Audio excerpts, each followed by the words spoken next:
अस्सलाम वालेकुम एवरीवन। आज हम बनाने जा रहे हैं अरबी गोश्त। तो मेरे साथ रहिए और वीडियो का एंड तक देखते रहिए किस तरह से अरबी गोश्त तैयार किया जाता है।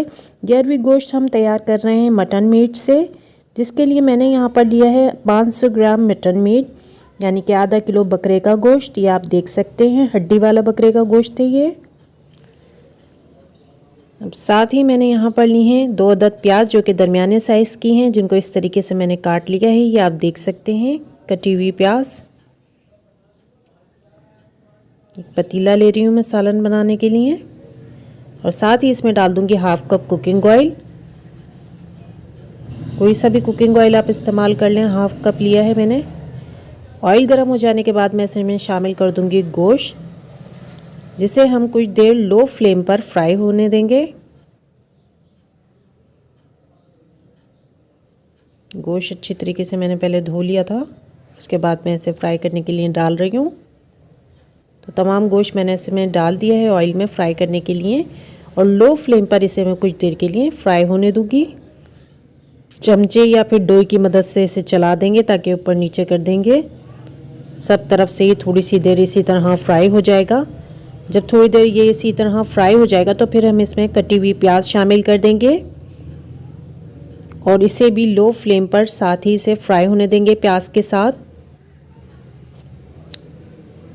इसे भी चमचे की मदद से मिक्स कर देंगे ताकि अच्छी तरह प्याज और गोश्त फ्राई हो जाए। साथ ही इसमें शामिल कर देंगे 1 टेबल स्पून नमक,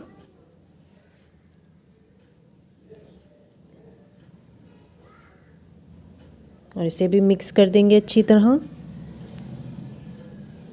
और इसी तरह लो फ्लेम पर इसे फ्राई होने देंगे प्याज के साथ और नमक के साथ गोश्त को। ये आप कुछ देर बाद देख सकते हैं तकरीबन लो फ्लेम पर फ्राई होते हुए 10 मिनट्स हो चुके हैं। अब हम इसमें डालेंगे मसाले। तो सबसे पहले साबुत काली मिर्चें डालूंगी मैं 11 अदद, ये आप देख सकते हैं। और अब डालूंगी दालचीनी के कुछ टुकड़े और 2 लौंग, और साथ ही डालूंगी मैं इसमें 1 टेबल स्पून ज़ीरा, सफ़ेद ज़ीरा डाल रही हूँ मैं यहाँ पर। थोड़ी सी देर इसके साथ भी हम इसे फ्राई होने देंगे, तकरीबन 2-3 मिनट, और फिर बाकी के मसाले डालना शुरू करेंगे, जिसमें मैं डालूंगी 1 टेबल स्पून धनिया पाउडर, और चमचे का चौथाई हिस्सा डालूंगी हल्दी पाउडर, 1 टेबल स्पून डालूंगी सूख मिर्च पाउडर, और अब इसे चमचे की मदद से मिक्स कर देंगे इन मसालों को, ताकि गोश्त हमारा जो है वो नीचे से लगे नहीं, बल्कि इसी तरह बिल्कुल लो फ्लेम पर अच्छी तरह फ्राई होता रहे। साथ ही मैं इसमें डालूंगी 1 टेबल स्पून लहसुन पाउडर, और हाफ टेबल स्पून मैं इसमें डालूंगी जिंजर पाउडर, यानी कि अदरक का पाउडर। इन दोनों चीज़ों को मिक्स कर देंगे। आप चाहें तो यहाँ पर अदरक लहसुन पाउडर फॉर्म की बजाय पेस्ट में भी ले सकते हैं। अब इसमें शामिल कर रही हूँ मैं 1.5 गिलास पानी।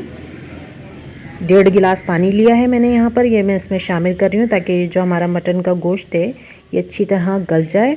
बिल्कुल लो फ्लेम पर हमने इसको इसी तरह पकाना है जब तक ये गल नहीं जाता और ये पानी खुश्क नहीं हो जाता, उस वक्त तक इसे मिक्स कर देती हूँ मैं अच्छी तरह, और बिल्कुल लो फ्लेम पर मैं इसे पकने दूंगी ढकना कवर कर कर।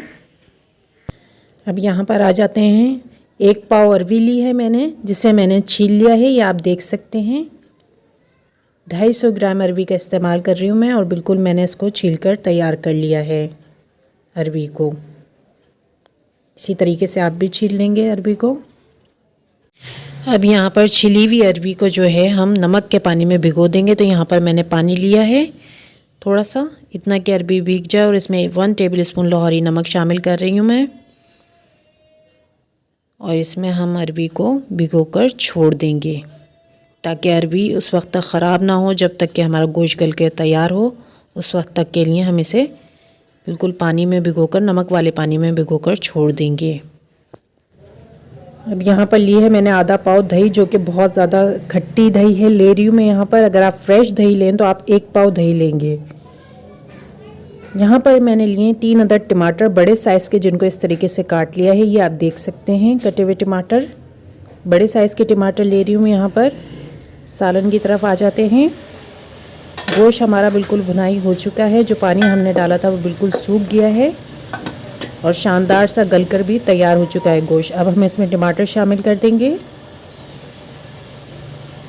और साथ ही हम इसमें शामिल कर देंगे दही। इन दोनों चीज़ों को पहले अच्छी तरह मिक्स कर देंगे।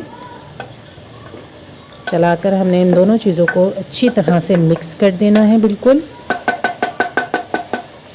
जब इन दोनों चीज़ों को मिक्स कर देंगे तो इसमें शामिल करेंगे अब अरवी, जो कि हमने छील कर रखी भी थी नमक वाले पानी में। वही अरवी मैं इसमें शामिल कर दूंगी। सारी अरवी मैंने इसमें डाल दी है, इसे भी मिक्स कर दूंगी।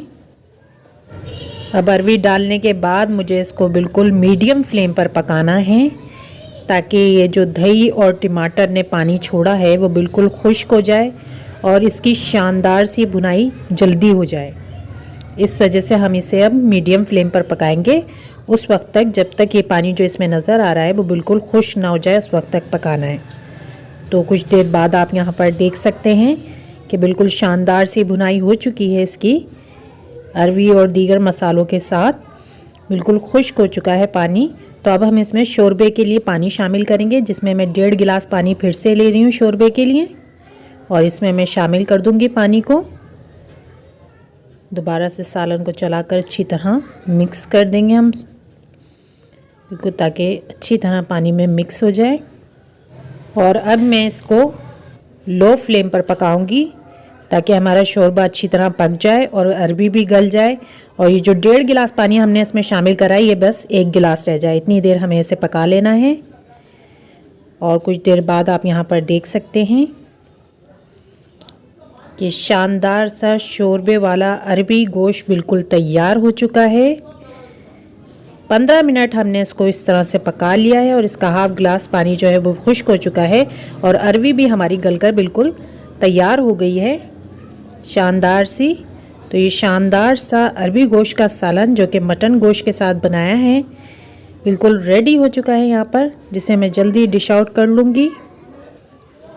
फ्लेम को बंद कर डिश आउट कर लेते हैं इसे। ये आप देख सकते हैं शानदार से गला हुआ गोश्त, और साथ ही हम इसके निकालेंगे अरबी और शोरबा।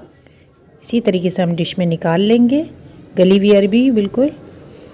तो यहाँ पर हमने सालन को डिश आउट कर लिया है। आप देख सकते हैं शानदार सा अरबी गोश्त जो कि बिल्कुल रेडी हो चुका है यहाँ पर। अब हम इसे गार्निश करेंगे कटी हुई अदरक से, हरी मिर्च से और हरे धनिया से। तो कटी हुई हरी मिर्चें मैंने इसमें डाल दी हैं, हरा धनिया भी डाल देती हूँ मैं, और साथ ही इसमें डाल दूँगी कटी हुई अदरक और लीमू, कटा हुआ लीमू, जो कि बहुत ही अच्छा लगता है इसमें जब डालकर खाते हैं लीमू। तो शानदार सी ये रेसिपी, उम्मीद है आपको पसंद आई होगी। अगर अच्छी लगी है तो लाइक एंड सब्सक्राइब कीजिए। Thank you so much.